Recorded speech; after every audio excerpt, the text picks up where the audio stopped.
The 1960s was a golden kaleidoscope of Saturday morning animation, a time when networks experimented wildly, chasing the next big hit. But some shows burned out just as quickly as they were born, pulled off the air, erased from syndication, or swallowed by scandal. Today we uncover 13 forgotten 60s cartoons that television buried before they could truly shine. 15. The Beagles, 1966. When the Beagles debuted on CBS in 1966, it was marketed as lighthearted fun. Two cartoon musicians, Stringer and Tubby, navigating fame with goofy adventures and original songs. The characters were thinly veiled caricatures of the Beatles and other British invasion acts, tapping into the frenzy of Beatlemania that dominated the decade.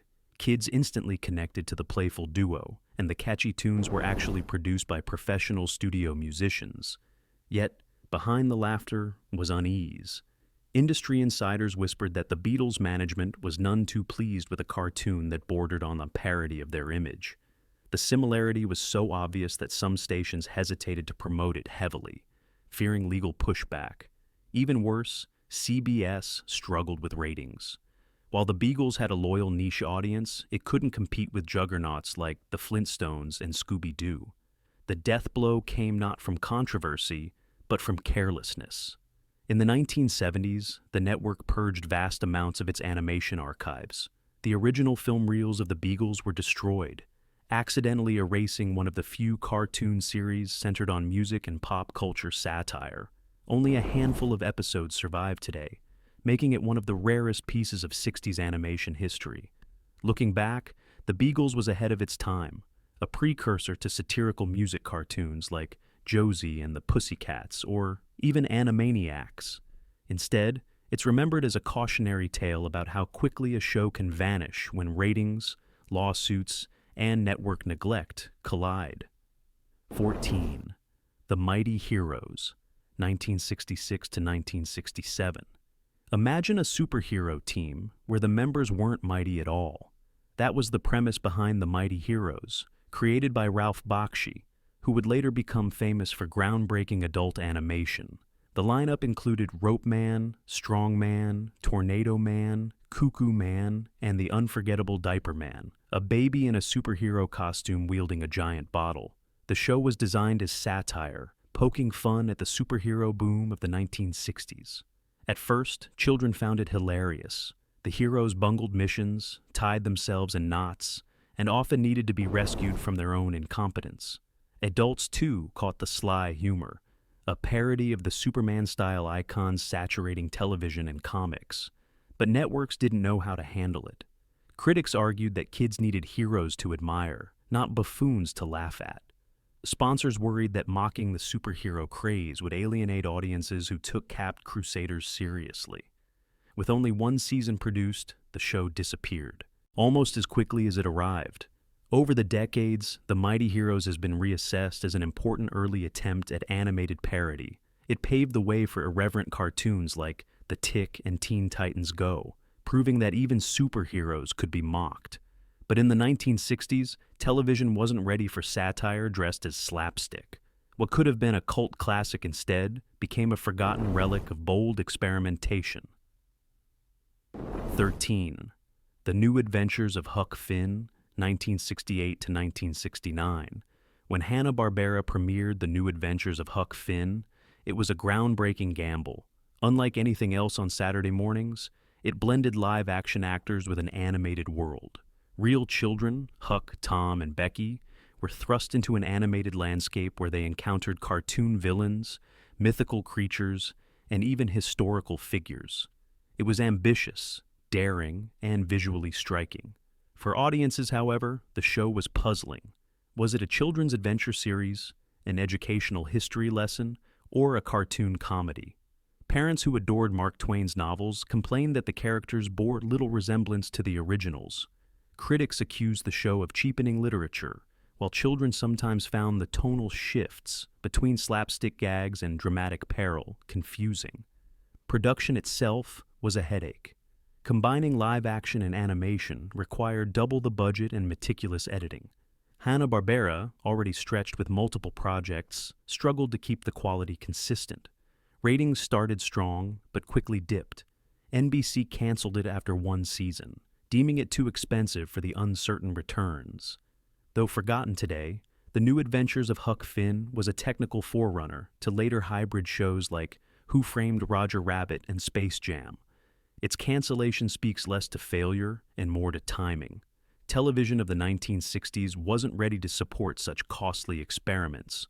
What remains is a fascinating what if, a show that might have changed Saturday mornings forever if it had been given time to grow. 12. The Space Kidettes, 1966 to 1967.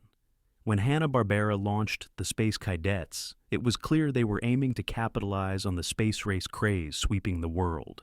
The show followed a group of adventurous children, Snoopy, Scooter, Jenny, and Countdown, who zipped around the cosmos in a tiny rocket ship, foiling the schemes of bumbling villains like Big Guy and his henchman, Mr. Big.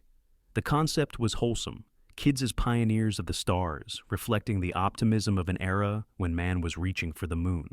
But the Space Kidettes ran into a problem almost immediately: saturation. By the mid-1960s, television was awash with space-themed cartoons. Hanna-Barbera alone had The Jetsons, Space Ghost, and Fantastic Four. The Kidettes couldn't stand out, especially when its budget was visibly thinner. Animations were repetitive, action scenes were recycled, and storylines lacked the gripping punch that their rivals delivered. Ratings lagged, and the series was quickly relegated to a package format, bundled with reruns of Young Samson. It didn't help that advertisers preferred shows with older teen or adult heroes, rather than child adventurers who seemed too juvenile for broader audiences. Within a year, the series was pulled, never to return in syndication. Today, the Space Kidettes is remembered by only the most dedicated cartoon historians. Its legacy is bittersweet.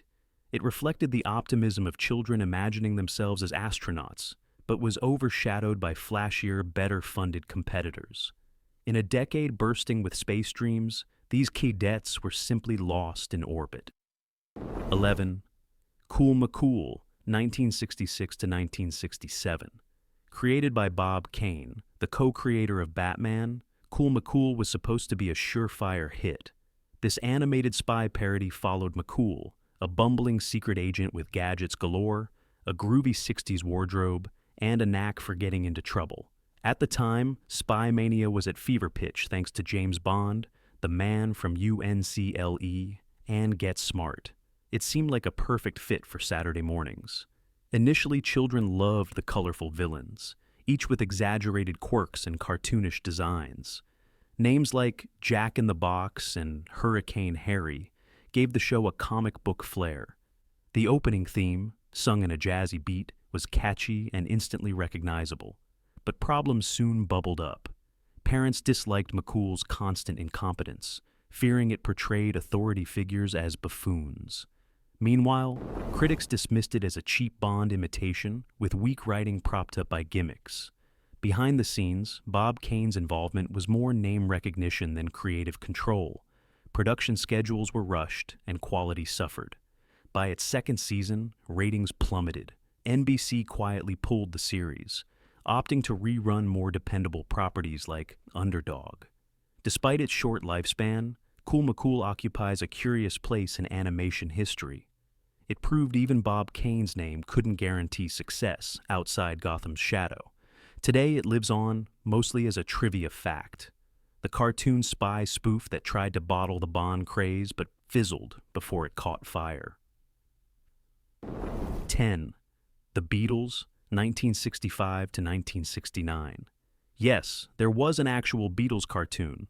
Premiering in 1965, it was the first animated series ever to feature a rock band as the stars.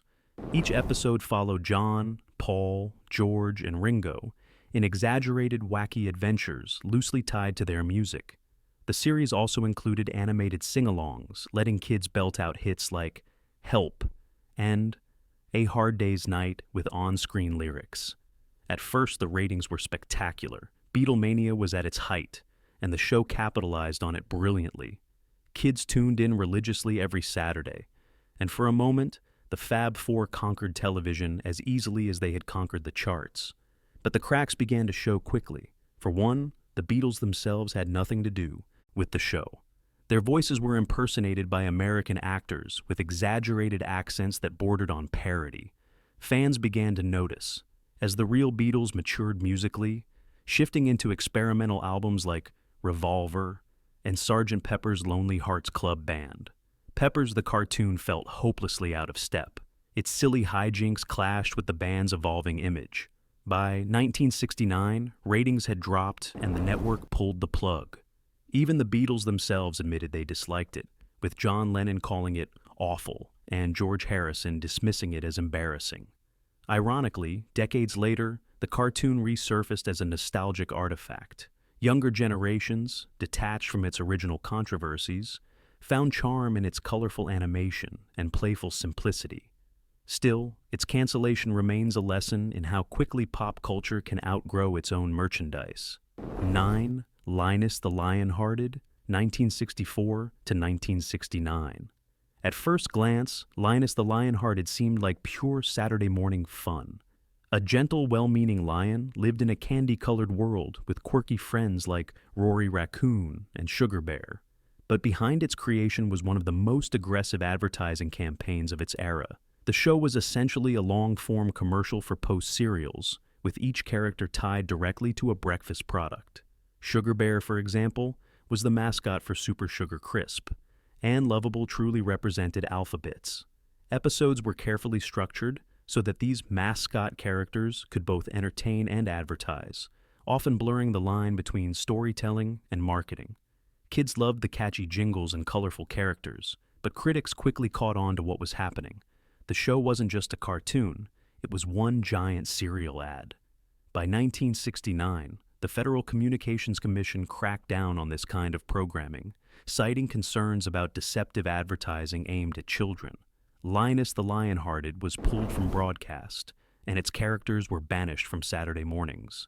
The mascots survived only as cereal box illustrations and TV commercials. What makes the show fascinating in hindsight is how ahead of its time it was. It foreshadowed the later explosion of toy-based cartoons in the 1980s, like He-Man and Transformers. But unlike those, Linus fell victim to regulations before it could evolve. It remains a case study in how commercialism shaped, and sometimes strangled, the creativity of children's programming. 8. Wacky Races, 1968 to 1969. Wacky Races was one of Hanna-Barbera's most ambitious projects of the late 60s. The premise was simple, yet endlessly entertaining. A cast of eccentric drivers competed in bizarre cars across wild, obstacle-filled courses, with characters like Penelope Pitstop, the gruesome Twosome, and, of course, the scheming Dick Dastardly with his snickering dog Muttley. It was designed to be both funny and action-packed. The show was initially well-received, with children loving the over-the-top vehicles and slapstick humor. But its short lifespan, just 34 episodes, wasn't due to poor ratings. Instead, Hanna-Barbera spun the cast into multiple spin-offs almost immediately. Penelope got her own show, The Perils of Penelope Pitstop, while Dick Dastardly and Muttley starred in Dastardly and Muttley in their flying machines. The original Wacky Races was shelved in favor of these more focused properties. Complicating matters was the repetition of plots. Each race followed a familiar structure, with Dastardly's schemes inevitably backfiring. Executives feared the formula couldn't sustain interest long-term. By 1969, the show was quietly retired, replaced with its spin-offs. In retrospect, Wacky Races has achieved cult status, remembered fondly for its creativity and colorful ensemble. Modern reboots and homages prove its enduring influence. Yet, in its own time, it was pulled off the air not because it failed, but because it succeeded too well at spawning franchises that cannibalized its existence. 7. The Adam Ant/Secret Squirrel Show, 1965 to 1967. When the Adam Ant/Secret Squirrel Show premiered, it was packaged as a double-bill cartoon, one segment starring Adam Ant, a tiny superhero with the strength of 100 men, and the other featuring Secret Squirrel, a trench-coated spy parody armed with gadgets. At its peak, the show drew huge audiences, combining superhero action with Cold War-inspired espionage comedy. But problems mounted quickly. Adam Ant, though beloved for his plucky "up and atom" catchphrase, suffered from repetitiveness. Villains recycled plots, and animation shortcuts dulled the action. Secret Squirrel faced bigger trouble. Parents' groups complained about the constant use of guns, explosives, and violence for laughs. In an era when Saturday morning cartoons were under growing scrutiny, networks became wary. The cultural climate of the late 60s didn't help. With growing concerns about violence on television, the show suddenly looked dated. By 1967, NBC dropped the program, replacing it with safer, more educational content. Secret Squirrel resurfaced years later in brief revivals, but Adam Ant largely vanished from public memory. What lingers, though, is the daring mix of genres. The series reflected both America's superhero craze and spy obsession, bridging two of the 60s most powerful pop culture trends. Its cancellation wasn't about failure. It was about a society deciding what children should and shouldn't see on Saturday mornings. 6. Frankenstein Jr. and the Impossibles, 1966 to 1968. Hanna-Barbera was no stranger to unusual mashups, but Frankenstein Jr. and the Impossibles was one of their boldest creations. The show paired two unrelated segments, one featuring Frankenstein Jr., a towering robot hero built by boy genius Buzz Conroy, and the other about the Impossibles, a rock band that doubled as superheroes with shape-shifting powers. It was half sci-fi adventure, half pop culture, parody, and all 1960s excess. Kids initially loved the sheer variety. One minute, Frankenstein Jr. was battling giant monsters. The next, the Impossibles were fighting crime between concerts. But critics didn't see it as innovative. They saw it as chaotic. The dual concept confused advertisers who didn't know how to market it. Was it a monster show? A superhero spoof? A rock and roll fantasy? Parents, meanwhile, complained about Frankenstein Jr.'s reliance on lasers, bombs, and explosions. With growing unease about violent programming, networks began pulling back from shows that leaned too heavily on Zap-Pow action. By 1968, the series was quietly canceled, with reruns disappearing soon after. Ironically, Frankenstein Jr. and the Impossibles foreshadowed trends that would dominate the 70s and 80s, mixing superheroes, music, and toy-friendly designs. But in the 1960s, it was seen as too loud, too strange, and too potentially controversial. Today, it's remembered as a daring experiment that simply didn't fit its time. 5. Batfink, 1966 to 1967. If you've ever heard the phrase, "my wings are like a shield of steel," you've brushed against the legacy of Batfink. This quirky parody cartoon followed Batfink, a crime-fighting bat superhero, and his sidekick, Karate. The show riffed directly on the popularity of Batman, which was dominating pop culture thanks to Adam West's campy live-action series. At its peak, kids loved the camp humor. Batfink's wings doubled as indestructible shields, and villains were over-the-top caricatures of 60s stereotypes. But critics were less forgiving. Many accused it of being a blatant Batman knockoff with weaker writing and cheaper animation. Worse still, parents voiced concern over Karate, Batfink's bumbling Asian sidekick. His heavily stereotyped portrayal drew complaints, and though less controversial at the time, later generations would see it as deeply insensitive. Another strike was its syndication format. With episodes running just 5 minutes each, it was difficult for networks to program. Without a stable time slot and facing mounting criticism, Batfink quietly disappeared from American airwaves after only a brief run. Still, the show achieved cult status overseas, particularly in the UK, where reruns thrived well into the 80s. For many British fans, Batfink became a nostalgic favorite. Yet in the US, it remains a half-forgotten oddity, remembered more for its parody slogan than its storytelling. Its cancellation reflects how timing, cultural sensitivity, and marketability can doom even a catchy concept. 4. Young Samson and Goliath, 1967 to 1968. In the mid-60s, superhero fever was at its peak. Hanna-Barbera jumped in with Young Samson and Goliath, the story of a teenage boy, Samson, who could transform into a superpowered hero by clashing his golden wristbands together. His dog, Goliath, would simultaneously grow into a massive lion-like beast. Together, they roamed, the country battling mad scientists, monsters, and alien invaders. At first, the formula seemed foolproof. Superheroes, a loyal animal companion, and plenty of action.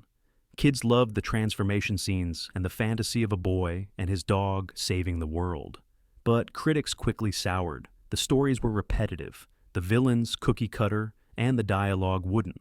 Parents again complained about the violence. Giant explosions, collapsing buildings, and laser battles filled nearly every episode. Behind the scenes, Hanna-Barbera faced another problem: costs. The elaborate transformation sequences ate up precious animation resources. By 1968, the studio decided the show simply wasn't worth the expense. It was canceled after just 26 episodes, vanishing from rerun packages soon after. What makes young Samson and Goliath fascinating today is its eerie resemblance to later franchises like He-Man and the Masters of the Universe. Decades before Prince Adam raised his sword, Samson was already transforming into a muscle-bound superhero with a magical pet at his side. But instead of becoming a franchise juggernaut, it was quietly pulled, leaving only faint ripples in cartoon history. 3. The Super Six, 1966 to 1969. In the middle of the 60s superhero boom, Depacier Freylang Enterprises, the same studio that gave us the Pink Panther shorts, launched the Super Six.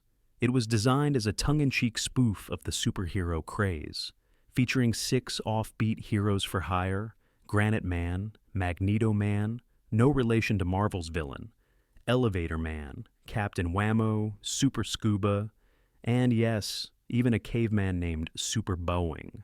At first, the premise felt fresh. Each hero was incompetent in their own way, bungling their missions and stumbling through comic mishaps. A mysterious boss, Super Service, dispatched them from headquarters like a parody of a spy agency. Kids got a kick out of the slapstick, and adults appreciated the parody edge. But trouble came quickly. Critics felt the characters lacked charm compared to Hanna-Barbera's more polished shows. The humor was broad and sometimes clunky, and its satire of superheroes was considered too niche for young audiences. Ratings sagged, and by 1969, the Super Six had vanished from schedules. Unlike Pink Panther, it never found second life in syndication. What remains is a fascinating oddity, one of the earliest attempts to parody superheroes in animation, years before satire became mainstream. Today, collectors treasure the few surviving episodes, but for the public, the Super Six is mostly forgotten. A quirky experiment that aimed for parody, but ended in obscurity. 2. Journey to the Center of the Earth, 1967. Based on Jules Verne's classic novel, Journey to the Center of the Earth was Filmation's attempt to bring high adventure to Saturday mornings. The series followed Professor Lindenbrook, his niece Cindy, student Alec, and their guide Lars as they plunged deep underground, battling strange monsters and evading the villainous Count Saknussemm. At launch, it was hyped as a prestige cartoon, a faithful adaptation of Verne's beloved novel with serious storytelling. But the execution struggled. Limited animation meant action sequences felt stiff, and monsters often looked recycled from other shows. Still, children loved the strange creatures and underground worlds. For a brief moment, it seemed like Filmation had struck gold. The problem came with ratings and cost. Unlike Hanna-Barbera's gag-driven shows, Journey took itself seriously. Critics felt it was too slow and cerebral for Saturday mornings. Parents, on the other hand, complained it was too violent. Characters constantly dodged falling rocks, lava, and monstrous attacks. Within a year, the network pulled the plug, replacing it with lighter fare. In hindsight, the show was ahead of its time. Its serialized storytelling paved the way for more ambitious cartoons in the 70s and 80s. But audiences in 1967 weren't ready. Today it's remembered as an ambitious misfire, forgotten by most, but cherished by science fiction fans who see it as a bold attempt to bring literature to life for kids. 1. The Adventures of Gulliver, 1968 to 1969. When Hanna-Barbera adapted Jonathan Swift's Gulliver's Travels, they thought they had a hit on their hands. The Adventures of Gulliver followed Gary Gulliver, a young adventurer searching for his missing father, accompanied by his dog Tag. Washed ashore in Lilliput, Gary formed a bond with the tiny Lilliputians, who aided him in his quest. The show was unique for Saturday mornings. Unlike slapstick-heavy cartoons, Gulliver embraced serialized adventure, with ongoing story arcs about Gary's search for his father and constant battles with the villainous Captain Leech. This gave it a sense of drama and stakes missing from most kids' shows of the era. Children responded positively at first, drawn in by the sense of epic quest, but ratings soon dipped. The slower pace of serialized storytelling clashed with Saturday morning expectations. Networks worried that kids preferred self-contained episodes they could watch in any order. Add in complaints from parents about dark themes like kidnapping and shipwrecks, and the series struggled to keep momentum. By 1969, it was canceled after one season. Reruns were rare, and the show quietly slipped from memory, overshadowed by Hanna-Barbera's more comedic hits. Yet, in retrospect, The Adventures of Gulliver was a stepping stone. It hinted at the more narrative-driven animation that would become popular decades later. For a brief moment, Saturday mornings flirted with epic storytelling. But America wasn't ready. The result? Another forgotten cartoon, pulled off air before it could leave its true mark. These forgotten 60s cartoons remind us how fragile pop culture can be. Some were too bold, others too flawed, and some simply mistimed, yet each left faint echoes that shaped the future of animation.